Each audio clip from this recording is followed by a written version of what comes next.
روایتی حریف پاکستان اور بھارت کرکٹ کے میدان میں آمنے سامنے. ایشیا کپ کرکٹ کا ہائی وولٹیج ٹاکرا آج دبئی میں ہوگا. میچ کی تیاریوں کے لیے بھارتی ٹیم کی پریکٹس. پاکستانی شائقین کرکٹ پاکستان کی جیت کے لیے پر امید.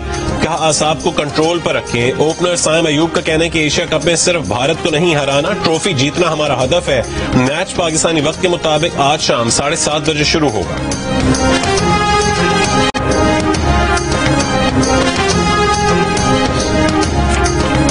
دبئی پولیس کی پاک بھارت میچ سے پہلے شائقین کرکٹ کو وارننگ. اسٹیڈیم میں تشدد یا بد زبانی ہرگز برداشت نہیں ہوگی. تشدد اور بد زبانی پر 1 سے 3 مہینے قید کی سزا ہوگی. ہوشیار رہیں. بد زبانی، نسل پرستی یا تشدد پر 10 سے 30 ہزار درہم یعنی تقریباً 23 لاکھ روپے پاکستانی جرمانہ ہوگا. ایشیا کپ میں پاکستان اور بھارت کے درمیان مقابلہ. ایونٹ کا میزبان ہونے کے باوجود بھارتی بورڈ کے اعلیٰ عہدیدار منظر عام سے غائب. بھارتی میڈیا کے مطابق بورڈ نے پاک بھارت میچ میں کسی بھی آفیشل کو دبئی نہ بھیجنے کا فیصلہ کیا ہے. BCCI کے secretary دیوجیت Saikia women world cup کی تیاری کا کہہ کر دبئی نہیں گئے. میڈیا کے مطابق انڈین کرکٹ بورڈ کے عہدیداران اپنے ملک کی ممکنہ فتح کی صورت نہیں دکھائی دے سکتے ہیں.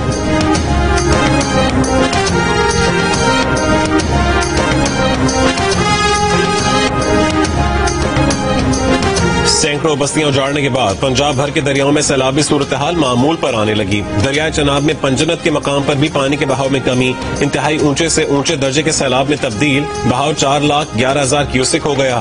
کوٹ مٹھن کے مقام پر دریائے سندھ میں 7,51,212 کیوسک کا ریلا. مشہوری بند اور منچن بند کو اب بھی شدید خطرہ. کچے کے علاقوں میں سیلابی صورتحال. دریائے سندھ میں گڈو، سکھر اور کوٹری بیراج پر پانی کی آمد میں اضافہ جاری. گڈو بیراج پر اونچے درجے کا سیلاب. پانی کا بہاؤ بڑھ کر 6,12,000 کیوسک ہو گیا. سکھر بیراج پر درمیانے درجے کا سیلاب. پانی کی آمد 4,88,000 کیوسک ہو گئی.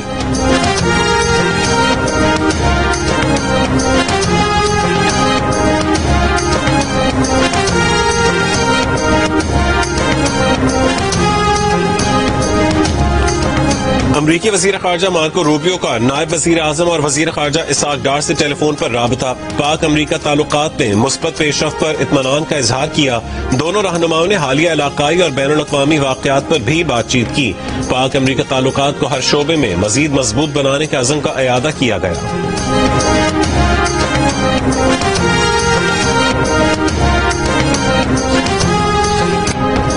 قطر پر اسرائیلی حملے سے پیدا صورتحال اور اسرائیلی جارحیت کے خلاف 2 روزہ اجلاس آج سے قطر کے دارالحکومت دوحہ میں شروع ہوگا. نائب وزیر اعظم اور وزیر خارجہ اسحاق ڈار اجلاس میں شرکت کے لیے آج قطر روانہ ہوں گے. اجلاس میں قطر پر اسرائیلی حملے کے خلاف قرارداد کا مسودہ تیار کیا جائے گا جس کی منظوری پیر کو سربراہ اجلاس میں دی جائے گی. اجلاس کا مقصد اسرائیل کی ریاستی دہشت گردی کے خلاف عرب اور مسلم ممالک کا قطر سے اظہار یکجہتی ہے. سربراہ اجلاس میں وزیر اعظم شہباز شریف بھی شریک ہوں گے.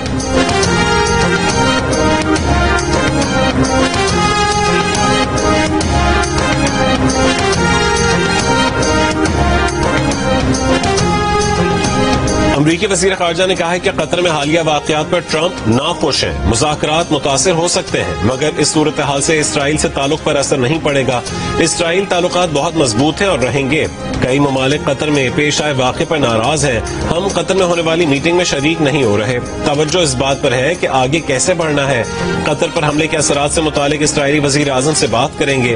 فلسطینی ریاست کو تسلیم کرنے والے ممالک کو رد عمل سے خبردار کیا تھا. اسرائیل کا رد عمل انہی فیصلوں کا نتیجہ ہے. فلسطینی ریاست کی عالمی حمایت پر اسرائیل کی سخت پالیسی سامنے آئی.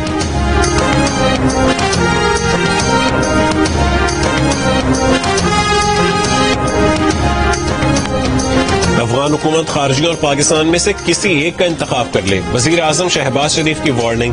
کہا اگر افغان حکومت دہشت گردوں کی پشت پناہی کرنی ہے تو ہمیں ان کی حکومت سے کوئی سروکار نہیں.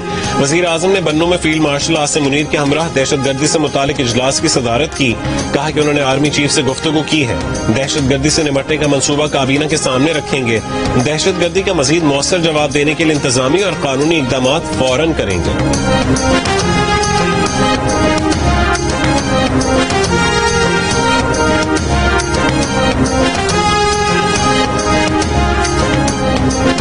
سیکیورٹی فورسز کی خیبر پختونخوا میں کارروائیاں، فتنۃ الخوارج کے 35 دہشت گردوں کو ہلاک کر دیا گیا، شدید فائرنگ کے تبادلے میں 12 بہادر جوان بھی شہید ہو گئے۔ ISPR کے مطابق دہشت گردوں کو باجوڑ اور وزیرستان میں سیکیورٹی فورسز کی کارروائیوں میں ہلاک کیا گیا۔ دیر کے علاقے لال قلعہ میں 10 بھارتی سپانسرڈ خوارج کو ہلاک کر دیا گیا۔ فائرنگ کے تبادلے میں وطن کے 7 سپود بہادری سے مقابلہ کرتے ہوئے شہید ہو گئے۔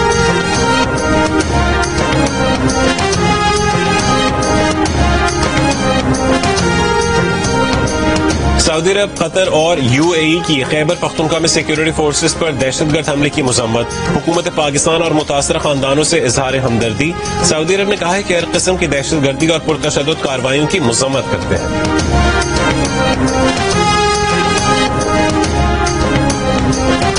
وزیر دفاع خواجہ آصف نے کہا ہے کہ بنو کا علاقہ اس وقت دہشت گردی کا مرکز بنا ہوا ہے، ایک ٹرائی اینگل ہے جس میں PTI، بھارت اور افغانستان ہے۔ بانی PTI کا سوشل میڈیا اکاؤنٹ کون چلا رہا ہے، یہ ایک بہت بڑا سوالیہ نشان ہے۔ ان کے اکاؤنٹ پر مواد پڑھ کر لگتا ہے جیسے بھارت سے کوئی شخص اکاؤنٹ چلا رہا ہو۔ کہا کہ پاکستان اور افواج کی کامیابیوں سے بانی PTI کی امید کے دروازے بند ہوتے جا رہے ہیں۔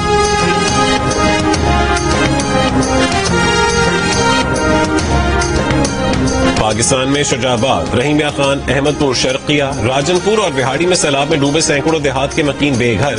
دریائے سندھ کا ریلا آنے سے راجن پور میں رجحان، بنگلہ اچھا، سومیانی اور کوٹ مٹھن میں کچے کے علاقے میں ہزاروں افراد گھر چھوڑنے پر مجبور۔ انتظامیہ کے مطابق 1,10,000 افراد اور 1 لاکھ سے زائد مویشیوں کو منتقل کیا جا چکا۔ چاچڑا میں سینکڑوں مکانات دریا برد، ہزاروں ایکڑ فصلیں تباہ ہو گئیں۔ صادق آباد میں نبی شاہ کے مقام پر زمیندارہ بند ٹوٹنے سے پانی آبادی میں داخل ہو گیا۔ ملتان کی تحصیل شجاع آباد میں تباہی مچاتے ریلے سے متاثرین کی مشکلات بڑھنے لگیں۔ جلال پور، پیروالا، شیر شاہ اور اچ شریف کے دریائی علاقوں میں سیلابی صورتحال۔ سینئر صوبائی وزیر مریم اورنگزیب کا سید پور اور موزہ لتی کا دورہ، سیلاب متاثرین میں راشن اور ٹینٹ تقسیم کیے۔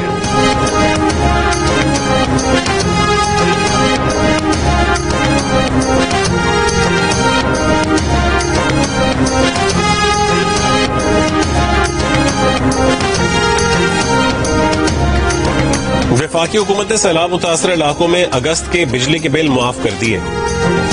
اگست کی وصول کردہ بجلی کے بل واپس کرنے کا بھی اعلان۔ وفاقی وزیر اویس لغاری کی پاور ڈویژن کو فیصلے پر فوری عمل درآمد یقینی بنانے کی ہدایت۔ کہا کہ بروقت اور عوام دوست فیصلے پر وزیر اعظم شہباز شریف کے شکر گزار ہیں۔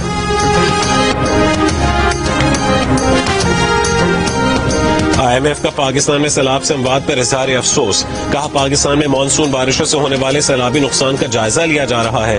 توسیعی فنڈ سہولت کمیشن اس بات کا جائزہ لے گا کہ کیا پاکستان کی مالیاتی پالیسیاں اور ایمرجنسی صورتحال سے نمٹنے کے اقدامات اس بحران سے مؤثر طور پر نمٹنے کی صلاحیت رکھتے ہیں یا نہیں۔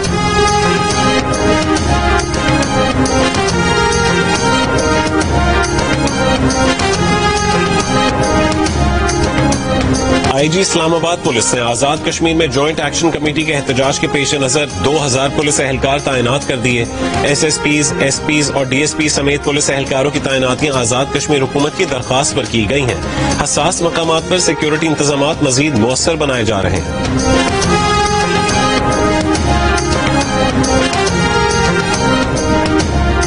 کراچی کے علاقے کورنگی مدینہ کالونی سے شادی کے روز دلہا لاپتہ۔ جہانزیب شادی کے روز شام 6 بجے سیلون گیا تھا۔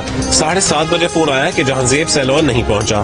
گمشدگی کا مقدمہ تھانہ زمان ٹاؤن میں والد کی مدعیت میں درج۔ والد کا کہنا ہے کہ جہانزیب کو اغوا کیا گیا ہے۔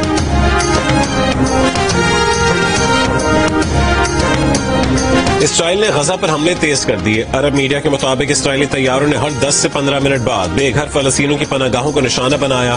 شمالی غزہ میں بھی اسرائیلی فضائیہ نے رہائشی عمارتوں پر بم برسائے۔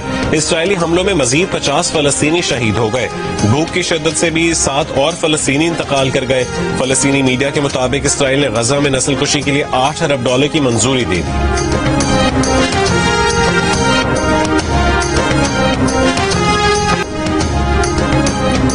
نیوزی لینڈ کے شہر آکلینڈ میں فلسطینیوں کی حمایت میں ہزاروں افراد کا مارچ، فلسطینی پرچم لہراتے مظاہرین کا اسرائیل پر پابندیاں لگانے کا مطالبہ۔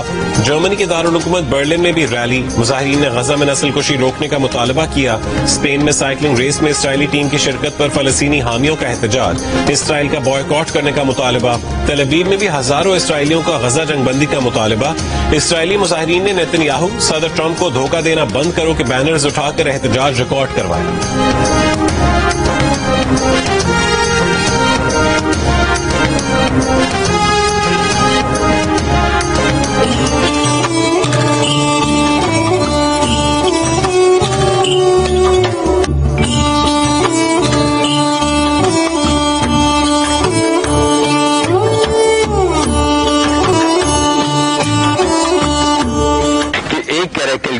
ہمارے اس مقام سے، جس کو کھار چوکی کہتے ہیں، یہاں سے کراس ہوتی ہوئی دیکھی گئی ہے۔ تو ہم نے ٹریل کیمراز کو مختلف لوکیشنز کے اوپر انسٹال کرنا شروع کیا اور 10 مئی 2025 کی ایک شب ہمارے اس ٹریل کیمرا کے سامنے وہ تاریخی منظر ریکارڈ ہوتا ہے، یعنی کہ اس میں ایک کیریکل کیٹ بہت شان و شوکت کے ساتھ اس کیمرے کی آنکھ کے سامنے آتی ہے اور بہت اطمینان سے اس کے آگے ٹہلتی ہوئی جاتی ہے، پھر چلی جاتی ہے۔